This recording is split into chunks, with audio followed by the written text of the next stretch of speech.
Ao Anderson, que é o comedor de cascudinho. Isso aqui que é cascudo, ó, o maior dinossauro dos rios, ó. Cada um 2,5 kg.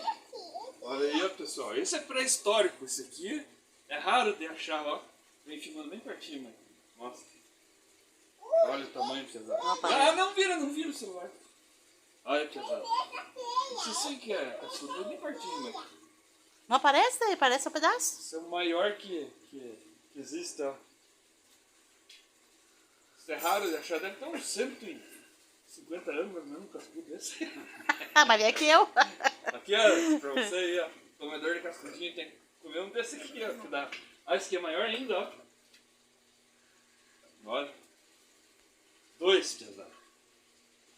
Você foi o bulisco, nossa, deu. Não, o cara me conhece, vai dizer que eu peguei lá.